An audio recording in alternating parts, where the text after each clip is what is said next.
On n'est pas fort dans nos têtes, on n'est pas riche dans nos poches. C'est pas tous les jours la fête, c'est pas tous les jours si moche. Connaître souvent la défaite donne l'impression d'être cloche. Mais si t'es resté correct. Et moi j'aime pas trop les artistes qui sont copains avec les journalistes ou qui font trop de la coupe du. En tout cas en interview, qui font du copinage. Déjà comprennent ton optique, comprennent ton, oui, bien sûr, truc. Bien sûr. Et ils viennent poser des questions vraiment précises, tu vois, sur la carrière, sur le parcours, sur les chansons. Et il y a ceux qui ne connaissent pas, et eux, qui connaissent pas le hip-hop, et qui ont encore une autre approche quand ils rencontrent des artistes du rap, ou tu vois, qui sont sur les caricatures, oui. Donc ils savent pas de quoi trop ils parlent. C'est sûr, c'est gênant, ouais. Voilà, t'as plein de... T'as aussi des fois du débat, tu vois.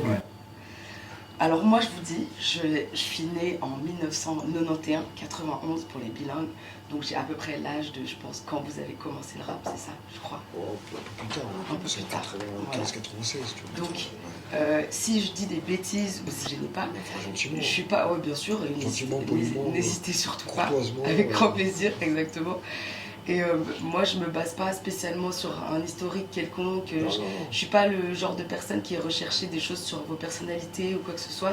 J'ai écouté votre musique, j'ai saigné votre musique, et donc c'est ça ma base, quoi. Voilà. Donc après, pour moi, dans votre musique, en fait... La base, déjà, c'est de connaître le bouquin dont tu vas parler, le film dont tu vas parler. Exactement. De l'avoir vu, de l'avoir lu ou écouté, c'est au moins une bonne base. Voilà. Parce qu'il y en a qui veulent faire des interviews sur des livres qu'ils n'ont pas lus. Ou sur les personnes aussi, tu vois, parce que bon, après, ça peut être intéressant. Oui, on peut dans la personne aussi.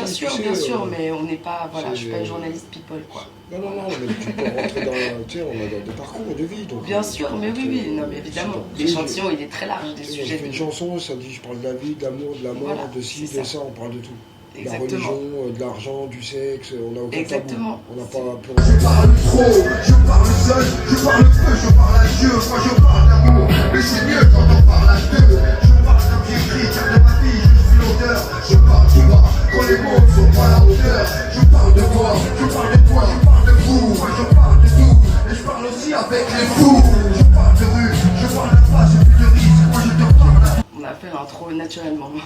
Début. On a fait l'intro sur le rapport artiste-journaliste. On a fait notre rencontre en live. Un truc que je trouve hyper particulier quand on écoute un son de la scred, c'est les intros. Vous avez des intros incroyables. Dans Bouteille de gaz, vous avez utilisé en fait plein de vecteurs autres que la musique, comme des émissions de télé, des témoignages, des interviews, etc. ou des samples et tout. Donc du coup, j'ai essayé de faire une petite intro. Qui procédait à une colonisation armée. Mais dorénavant, ce sont aussi des trafiquants de drogue et terroristes. Pour moi, vous êtes des pionniers de la scène rap francophone, non pas que française. Vous avez notamment ici un public en Suisse depuis beaucoup d'années. Moi, personnellement, je vous ai vu en concert, je pense à Genève, il y a au moins 10 ans. Donc je sais que vous êtes en Suisse depuis très longtemps, même si, toujours en scred, bien sûr. Vous avez l'habitude de pousser les portes partout où vous allez, avec un discours à la fois visionnaire et révolté, toujours. Vous êtes des pacifistes et votre musique est quasiment thérapeutique pour les gens qui l'écoutent. Vous êtes un peu des guérisseurs. Vous êtes très connus mais pas forcément célèbres. Vous persévérez dans votre démarche depuis le premier jour. Toujours en scred, jamais dans la tendance, toujours dans la bonne direction. On sait, voilà, exactement. Vous mettez votre message et votre amour de la musique avant tout, avant vos personnes, avant le culte de la personne. Et donc je crois qu'on peut dire que vous êtes des OG maintenant. On peut dire ça. Vous nous montrez la voie tout en étant des gens qui justement, comme tu as très bien dit tout à l'heure, nous soignent avec vos mots. Vous n'avez pas peur des mots et je pense que la raison principale pour laquelle vous avez un public partout, c'est vraiment pour la qualité de votre discours. Évidemment, votre musicalité est incroyable, mais je pense que la qualité de votre discours, elle est... Ouais, je pense qu'on vient d'époque du rap à message, donc il Ça vous va à peu près? Ouais. Ouais. Voilà, Ça, c'est flatteur comme intro. C'est sympa de ta part. Non, Après, je pense que c'est un peu vrai. comme- pionnier, je pense qu'on fait partie quand même de la deuxième génération. La première génération, Ok, c'était pour nous alors peut-être. c'était plus NTM, IAM, Solar, Assassin, Minister Hammer, qui ont vraiment été vraiment la première génération. Et nous, on peut dire on est le second wagon avec les deux balles de nègre, la Clica, la rumeur. On est pionnier dans l'indépendance. Ok.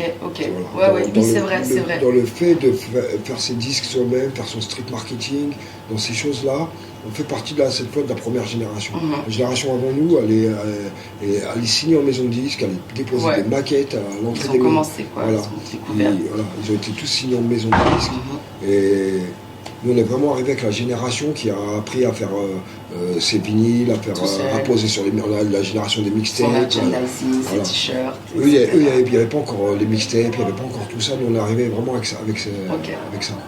Et ben justement, je vais commencer. Bon, d'abord, évidemment, la Street Connection, c'est d'abord 5 membres à la base. Donc, Mokles, Koma, Fab, Haroun et Morad, paix à son âme. On avait des copains qui ni chantaient pas, rappaient pas, mais qui traînaient avec nous.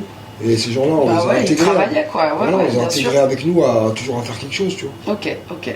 Écoutez, moi, première question, c'est déjà comment vous allez, comment va la vie, qu'est-ce que vous racontez de beau? Je te dirais ça va pas. Je te dirais pour demander à quelqu'un si ça va. Tu sais, les gens te disent ça va même quand ça va pas. C'est pour ça que je demande, je me dis on commence par ça, c'est bien. En général, les gens te disent ça va même quand ça va pas. Bah dis-nous la vérité. Bah la vérité, c'est que ça va pas. T'as vu, on a le gouvernement Macron, on a Gaza qui est en train de se faire déchirer dans tous les sens. Il y a des guerres et des conflits partout dans le monde. On a Laurent Bounot et Fred de Skyrock qui ont tout maqué. Non, ça va pas, tu vois. Ok, bon, mais t'as l'air d'aller quand même. Du coup, moi perso, c'est quoi ton secret? Moi j'ai toujours été positif et combatif, donc moi ça va de ce côté-là. Okay, mais si je regarde le monde, le climat, les 20 prochaines années qui arrivent, je peux te dire que ça va pas. Toi Mokles, comment ça va? Bon, tranquille, hein. C'est vrai que tout ça n'est que surface, comme on dit, tu vois. T'es obligé d'aller, quoi. T'es obligé d'aller, parce que voilà, faut garder faut garder sa tête, et pour garder sa tête, il faut mettre des étoiles dedans, tu vois, voilà. Sinon tu vois tout noir. C'est sûr. Donc après, c'est bien sûr qu'il a raison, la réalité, on la connaît, hein, nous en France, on n'a jamais vu autant l'extrême droite en France, hein, autant en Europe aussi, en Europe. C'est un optimiste, c'est un pessimiste mal informé. Oui, mais bien sûr, c'est sûr, on le sait. C'est ma définition de l'optimisme. Tu sais, quand je voyais les mecs faire il y a un an en France, tu vois, ils faisaient des manifs pour leur retraite dans 30 ans. Je me dis, ils sont très optimistes, ces gens-là. C'est sûr. Tu vois, c'est parce que déjà, est-ce que tu vas être là dans 30 ans? T'as pas idée de comment tout ça évolue. Et vu le monde, comment il est en train de tourner, le climat, comment il est en train de tourner, excuse-moi, mais dans 30 ans, tu n'auras pas de retraite. Donc manifester en 2020... ils s'occupent peut-être, c'est une voilà, occupation. Voilà. Donc là, c'est des gens très optimistes. Oui, c'est sûr. Ça envoie des fusées dans la rue. C'est ça, voilà. Aujourd'hui, le Japon, voilà. Les gens, ils cherchent à... Je crois qu'ils sont partis chercher de l'eau. Alors mettez des pannes de l'autre côté, moi ce que je peux vous dire. C'est ça, évidemment. La dernière fois, ça dit qu'est-ce qu'on pourrait coffrer aujourd'hui? Parce que tout le monde met de côté, tu sais, il y en a qui coffrent des vinyles, il y en a qui coffrent des tableaux. Chacun moi j'aurais dit coffrer des panneaux. C'est bien, l'eau ça va coûter très cher. C'est vrai. Le truc qui me fait le plus chier maintenant, vraiment encore en France, je te parle, c'est tout ce qu'il y a autour de l'islam, tout ce qui est autour des religions, le communautarisme en général, tout le monde qui a fait un pas en arrière vers sa communauté. C'est triste. Il y a moins de mixité, moins de mélange. Les jeunes ont plus peur d'aller les uns vers les autres. Et ça monte en épingle comme ça, tu vois.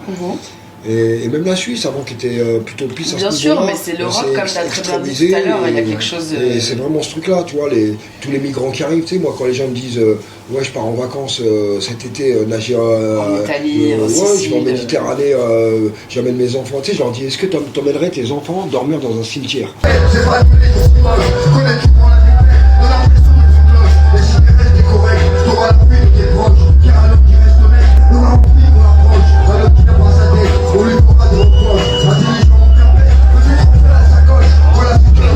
Méditerranée, c'est un cimetière humain. Ouais, bien Et sûr. toi, il y a des gens qui amènent leurs enfants à la plage. Ouais.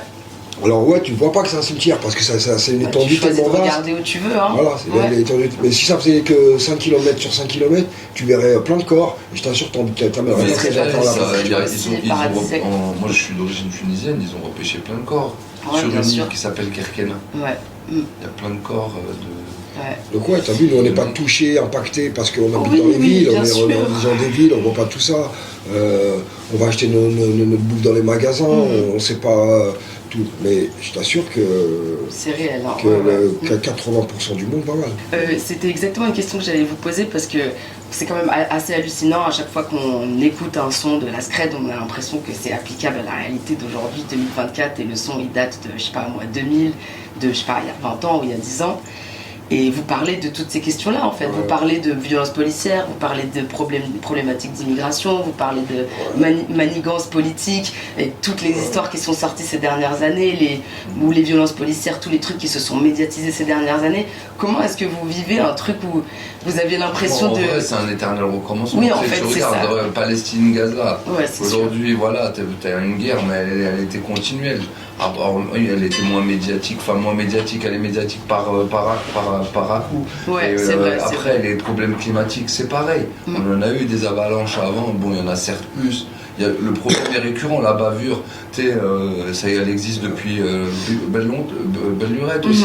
Tu vois, nous, dans notre quartier, on a un mec qui s'appelle Makomé, tu vois ce que je veux dire. Aujourd'hui, on parle plus d'Adama, etc. Ouais, okay. Makomé, c'est ce qui a donné le film La Haine derrière. Ok.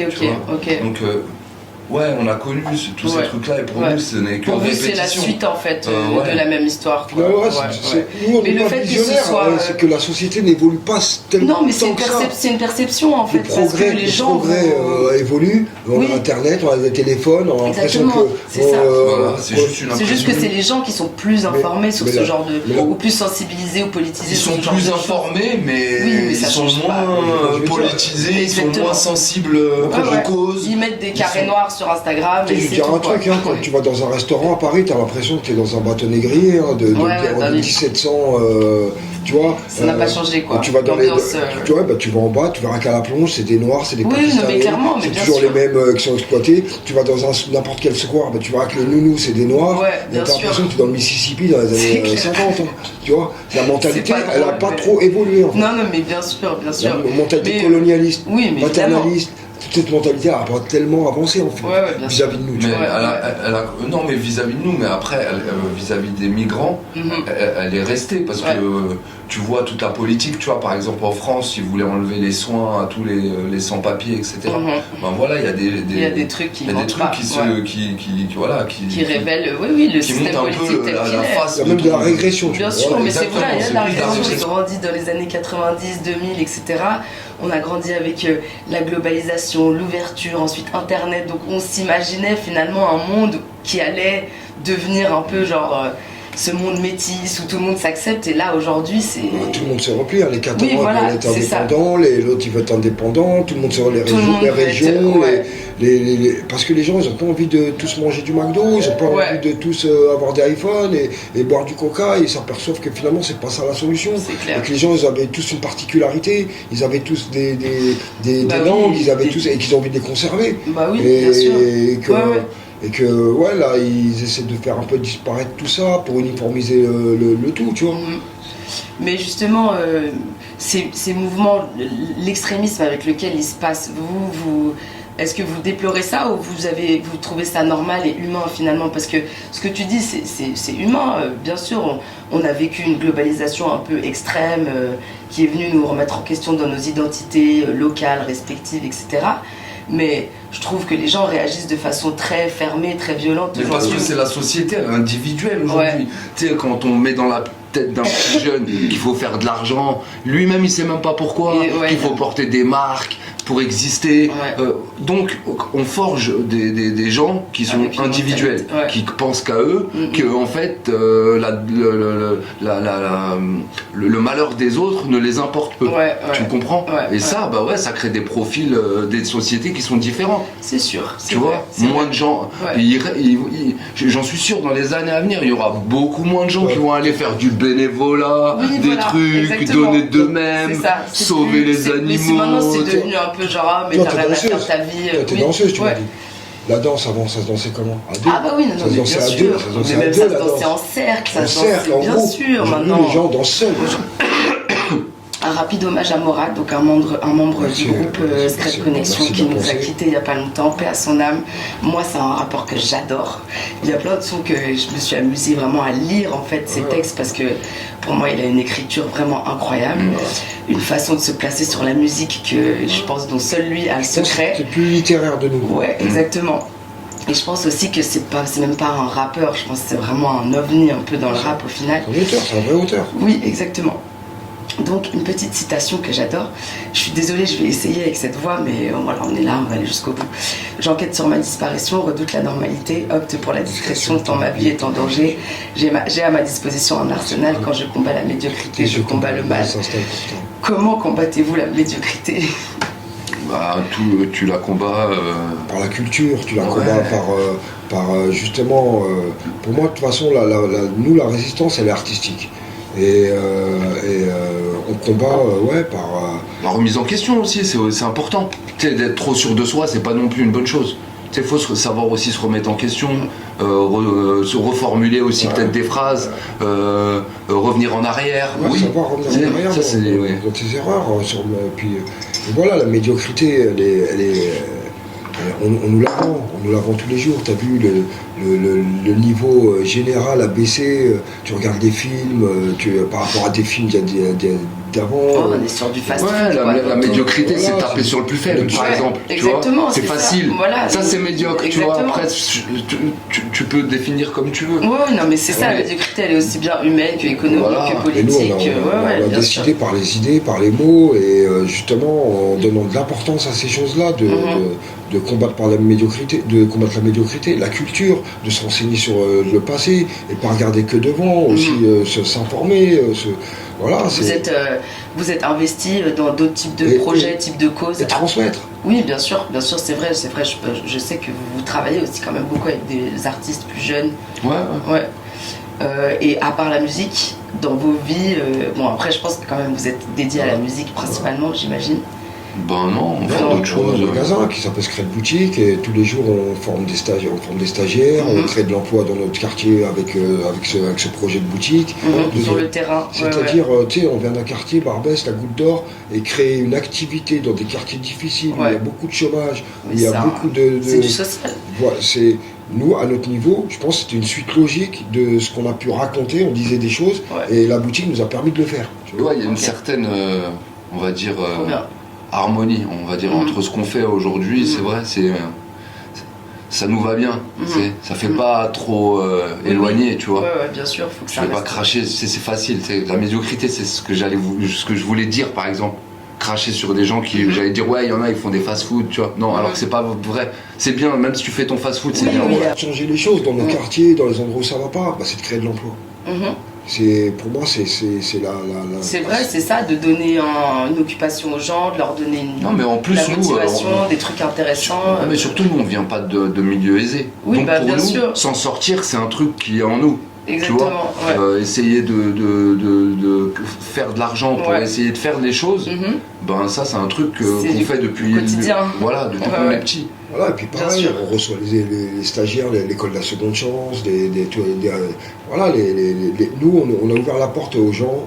Et aussi beaucoup aux artistes. On reçoit tous les artistes, on fait des partenariats avec On tous fait les des mecs. collabs avec tout le monde. On organise des open mic, Exactement. des showcases, on reçoit des mecs. C'est ça. On prend du temps à écouter les gens. C'est ça. On a un média, il s'appelle Secret Magazine. Je sais. Et dessus, on partage des artistes au quotidien qu'on fait découvrir, qui sortent leurs projets. Il y en a pour la première fois, qui n'ont même pas des points de vente pour déposer leur CD. Donc nous, on les reçoit sans discrimination aucune.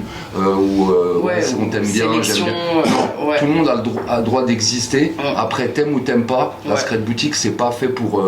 C'est plus fait pour donner de la force. On n'est pas là pour faire. Ouais, toi c'est bien, toi c'est pas bien, toi ton instru, je t'aime bien. Non. On fait pas la douane. Voilà. On a nos goûts. Si tu veux, Bien sûr. parler un jour, on parlera de goût et de taxes qu'on écoute et tout. Mais ce qu'on a fait, c'est un truc, voilà, on est beaucoup dans le... On n'est pas social. On est, enfin, oui, non, tu sais, quand on dit on est dans le social, on va dans des assos, non. Nous, ce qu'on fait... Ouais, je sais pas comment vous vous appelez, vous aimez les mots comme ça, activistes et trucs comme ça. C'est au quotidien, faire du bien, t'as pas besoin de dire ouais, je vais faire un chèque à une asso. Pour être un mec bien. Tous les jours, tu te lèves le matin, déjà, ça commence, tu pousses ta porte, tu peux faire un truc bien. C'est ça, c'est voilà. Facile. À la fin de la journée, t'as fait comme si t'avais fait 10 chèques à une asso. C'est comme ça, notre mental. Okay. Et on reçoit plein de gens qui viennent aussi. Parfois, t'as des gens, ils viennent, ouais, salut, je sais pas, je cherche un petit taf, vous avez pas une petite formation, je suis un peu dans le dessin. Et là, ils viennent, il y a tous les mecs qui sont passionnés, qui font du dessin, parce que grâce à la boutique, on a développé un peu tout ce pan graphique, tu vois. C'est vrai, qui est un peu l'univers hip-hop. Oui. Le Coma, il est dans le graffiti, tu vois, c'est tout un délire que... Ça permet, après, tu vois, le graffiti, ça a permis de rebondir sur Photoshop, ça a permis de remonter, d'aller sur les applis, d'apprendre justement ces trucs-là, et puis après de montrer aussi à d'autres, regarde, il y a des outils, comment les utiliser, et avec ça, ben, ça crée des passions, des métiers. Ouais, en fait, on allume des flammes aux gens, c'est un truc, ça n'a pas de mots, ça n'a pas de prix, c'est comme ça, tu vois, c'est des trucs cons. Il y a des concept marketing. Il y a des gens, peut-être, un mec lui dit ouais, 10 ans après, ouais les gars, bah merci, mais une autre fois tu m'as parlé d'un truc, tu te souviens même pas de quoi tu lui as dit, parce que toi tu l'as fait comme ça. Et en vrai, pour lui, bah, c'est important, bah, tant mieux si ça peut être un truc bien, tant mieux. Nous, à la base, on n'a pas fait ça pour ça. Tu sais, quand tu dis ouais, vos chansons, nani. Au début, on les a fait, nous, on a fait de la musique, on était des mecs de quartier, on traînait avec la attaque, on a fait notre musique comme on la sentait. Si les gens ils nous ont jugés comme ça, ben tant mieux. Mais nous on n'a pas fait des calculs à dire ouais, on va faire des intros, nous on a fait au feeling. C'était notre cœur qui parlait. On voyait la musique comme ça, tu vois, c'est comme ça que tu vois le son. Oui, mais de toute façon ça se ressent, bien sûr. Aujourd'hui, on décortique, on aime bien. Aujourd'hui, les gens ils font des top lines, ils font des trucs. Nous on fait pas, on cherchait des thèmes. Tu sais, quand tu dis qu'ils prenaient dans Bouteille des Gaz, ils prenaient l'intro de Bruno Maigret, du Front National. Quelque part, nous on a aussi pris le rap comme une contre-information. Qui procédait à une colonisation armée. Mais dorénavant, ce sont aussi des trafiquants de drogue et terroristes. Bien sûr, bien sûr. L'information officielle qui parlait des quartiers, qui parlait de nous, qui parlait d'une manière. Et nous, on a ramené notre version de l'intérieur. Ouais, mais c'est ça. Dans vos albums, on découvre une réalité à laquelle, par exemple, on n'a pas assisté, soit parce qu'on n'était pas forcément sur Paris ou qu'on était plus jeune ou quoi que ce soit. Grâce à vos albums, on est informé en fait, au-delà du fait d'être ambiancé musicalement. C'est une manière de répondre à... Tu sais, le rap, c'est un peu la voix des sans-voix. Bien, oui, c'est ça. Mais tu vois, quand tu dis, ouais, toi, vous nous avez informés, nous, tu vois, en tout cas, quand on le fait, on fait pas pour dire on va informer, tu vois, on fait d'un nid. Nous, on est des amoureux des mots, on est des amoureux de la musique.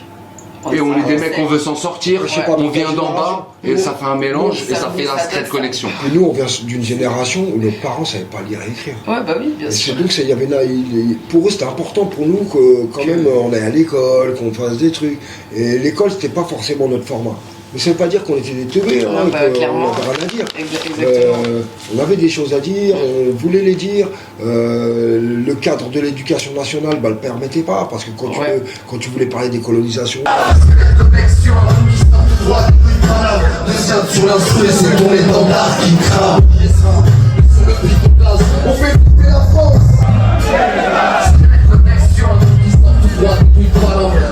Sur l'instru, c'est ton étendard qui crame. Faire étudier Frantz Fanon, on va pas te montrer, il y a plein de choses. Exactement, bien sûr. Et nous, par nos recherches, on est tombé sur d'autres choses, d'autres informations, d'autres manières de s'éduquer. Et on l'a mis dans nos raps, tu vois. Ok, magnifique, ça fait plaisir oui, ça confirme finalement ce qu'on ressent de toute façon quand on entend votre musique, mais c'est super, je trouve intéressant que vous le disiez en fait, surtout par rapport à comment la musique se fait aujourd'hui, comme tu disais, les gens aujourd'hui commencent par la surface et ensuite, éventuellement, s'il y a un peu de profondeur... Nous, on était là, on cherchait on se dit, bon, peut-être on va trouver un petit thème. C'est autre autre chose. Pas leur en vouloir aux jeunes. Non, c'est juste, c'est différent. Moi, c'est pas... Là, voilà, on écoute de tout. On n'a jamais trop été classés comme des mecs un peu aigris comme ça. Vous, justement pas, c'est ça qui est intéressant. Mais parce qu'on n'a jamais trop craché sur ces gens-là, on a toujours aussi fait des trucs avec les jeunes. Bon, j'avais une dernière question par rapport à ça. Peut-être comment vous avez réussi à maintenir votre authenticité tout en étant au goût du jour, en restant proche de votre message de base et surtout dans un monde peut-être qui n'a pas aussi forcément donné raison à vos combats des débuts. Comment vous êtes resté inspiré musicalement, comment vous... Voilà. Et puis aussi, peut-être si vous avez quelque chose, vous qui aimez transmettre, si vous avez quelque chose à transmettre aux rappeurs d'aujourd'hui. La curiosité déjà. Moi j'ai toujours dit la jeunesse c'est la curiosité. Tant que tu restes curieux de ce qui se passe, ce qui arrive, pourquoi les jeunes ils utilisent tel mot, l'argot il change, pourquoi ils aiment telle musique, tant que tu restes curieux de ce qui se passe, t'es pas déconnecté. Tu vois. Et le fait, tu vois, c'est secret de connexion. Donc dans connexion, il y a connecté et quelque part on s'est jamais vraiment trop déconnecté de ce qui se passe. C'est ça qui est intéressant chez vous, c'est vraiment votre versatilité entre votre côté old school, votre message de départ et le fait que vous arrivez vraiment à circuler dans la société, dans l'industrie du rap, tout en restant vraiment, très authentique et à l'image de votre message de départ. C'est quand même pas quelque chose de facile sur la durée.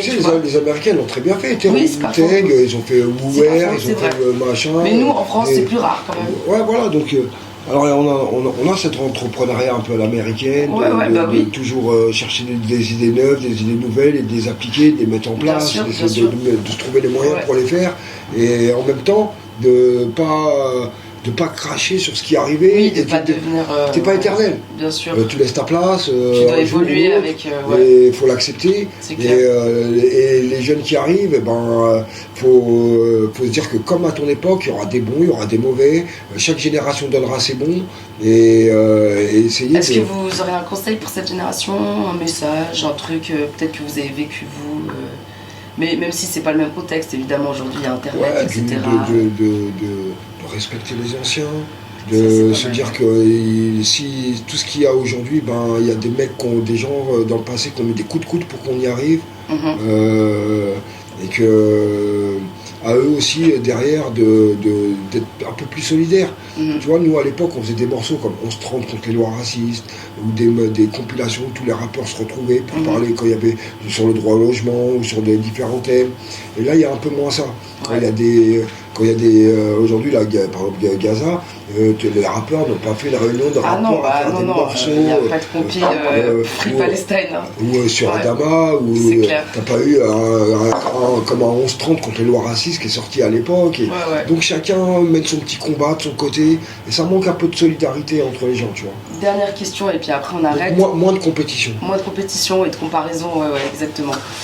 Toi, Moclès, t'avais à un moment donné invité un politicien dans un de tes clips, je crois. Olivier Besançon, le moins pire des politiciens, j'estime. Et justement, non, mais c'est super intéressant parce que c'était quand même une époque où tu pouvais mélanger le rap et la politique, chose qu'aujourd'hui. C'était limite, c'est le dernier. C'était le dernier, moi j'allais te demander de ton ressenti, mais c'est ça. C'est un mec qui va de la vie civile. Ça serait plus possible. C'est un politicien qui travaille. Non, ça serait plus possible aujourd'hui. C'est un politicien de terrain, mais finalement c'est aussi. La différence avec d'autres politiciens professionnels qui, eux, ne sont pas des gens qui travaillent à la poste à côté de chez nous. C'était un mec que je croisais à la poste, c'était un gars que voilà. Finalement, qui faisait comme toi, quoi. Ouais, et que je trouvais par rapport à tout, ces coups de gueule qu'il faisait à chaque fois, il passait, il ouvrait sa bouche et tout, je trouvais que voilà, pour un blanc entre guillemets, tu vois, il ouvrait beaucoup il avait pas peur, oui, on avait de l'espoir. Après, on est chez aucun parti politique, nous on a un parti, c'est parti de rien.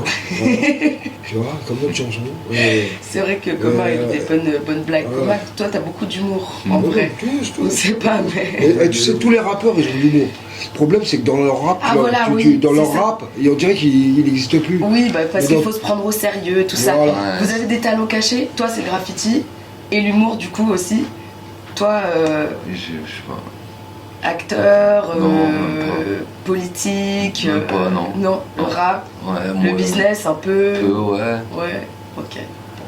Et est-ce que vous avez un dernier petit mot à dire peut-être à votre public suisse? Qu'est-ce que vous kiffez quand vous venez ici? Parce que ouais, comme je dis, ça fait longtemps que vous venez là et vous êtes très apprécié en Suisse. C'est ce qui est... Les gens ils sont gentils avec nous. Tu vois, ils nous renvoient beaucoup de sympathie, d'amour, tout le temps, tu vois. Les gens, il y en a, pour se les voir et les revoir, ça devient des potes. C'est même plus un public, ça devient des potes. C'est la maison. Là, on est devenu vraiment, il y a plein, dans chaque ville, on connaît des gens et on a créé des affinités amicales en vrai, carrément. Okay. Cool. Après, voilà, c'est peut-être, il y en a, ils se disent, ouais, c'est des chanceux comparé à d'autres. Après, tu peux pas parler avec tout le monde. Tu vois, mais en tout cas, nous, c'est vrai qu'on a toujours été assez proche des gens, quoi qu'il arrive. Et même avec la boutique, ça nous a. Il y a deux trucs qui ont été bons, moi qui m'ont fait un peu cogiter. C'est bon, c'était le décès de Mourad, bien évidemment. Et la boutique, ça nous a approché des gens, je trouve. Parce que nous, on était beaucoup dans notre quartier. Voilà, on allait en concert. C'est ça, puis après, et on rentrait dans votre ville. Et on rentrait dans notre quartier. Et même dans Paris, on ne sortait pas. On restait dans le 18e. Ah oui, votre vie, quoi. On fait tous pareil. Voilà. Et donc, ça fait qu'il y a beaucoup de gens qui ne nous connaissaient pas, même dans les banlieues, etc. Tu vois. Et quand on a commencé à avoir la boutique, tu vois, les gens commencent à venir. Et là, tu rencontres les gens. C'est aussi cool de parler avec les gens. Parce que la boutique dans le 80 rue Marcadet. Voilà, c'est intéressant de voir des gens de plein de domaines. Voilà, de parler avec eux, de mettre des visages, parce qu'après tu vois un peu les profils des gens. Ouais, bien sûr, c'est clair. De quel il y en a, et c'est vrai que on n'a pas forcément un profil, tu vois. Il y a des gens, ils viennent de tout milieu. Mais c'est ça qui est intéressant, moi je trouve chez vous, c'est que mec, quand je parle aux gens, et après on termine, quand je parle aux gens qui écoutent la Scred, je trouve que chacun a son répertoire à lui, tu vois. C'est ça qui est marrant. Tout le monde n'est pas venu à la Scred par le même chemin. Pas du tout. Il y en a, c'est par bouteille de gaz. Exactement. Il y en a, c'est par monnaie. C'est ça. Il y en a, c'est par l'impertinente femme. Donc il y en a, c'est chacun est venu par un chemin différent. Tous les chemins mènent à la Scred. Mais le ciment de tout ça. C'est jamais dans la tendance. C'est le message, oui, voilà, c'est le message. C'est notre philosophie c'est le ciment. Truc, c'est ça. Voilà. On nous fait des signes, comme quoi faut couper. Merci beaucoup. On parle trop, on parle trop. Merci beaucoup. Bon concert qui fait bien. Merci à vous en tout cas. Merci. Oui, on aime parler, désolé. Le bichette d'hiver c'est chaud. J'avais gardé la tête avant de jouer. J'ai les choix d'amener de tristesse. Les rêves se brisent tous. Ils grandissent comme se dispersent. Je fais partie, apporte la tempête. Fleur avec le gaz, c'est souvent la télésortie. Le truc qui vient, j'aime que les deux tiers. C'est ce que j'ai fait hier. Je préfère comment j'en parle aujourd'hui. Tout c'est parfois la belle papite. La rue, j'y laisserai pas ma peau. Je me relève même si je suis au tapis. Les vieux avant l'âge. Pas besoin d'odeur, même quand ça convient. Car elle s'y plie, jamais le contraire. Je veux ce que je pense. Pour le choc, j'ai pas les suspensions. Mais je sais bien des substances. J'ai pas intérêt, enterré. Regarde les yeux verts. Des pères, des feux enterrés en derrière. Actuel, je te dis qu'ils verront. On crie fort, c'est pas une preuve, ils se tairont. Je crie fort, dans ce pays je suis tricard. Et j'ai du mal à digérer, mais ma prédite au notricard. La vie qu'on a, c'est un repas sans pain depuis la maternelle. On grandit vite, puis qu'on utilise littéraire sans matériel. Puis avant l'âge, dans le crâne, l'argent résonne. Quand on sort le gueule, même les jeunes, ils se prennent pour les hommes.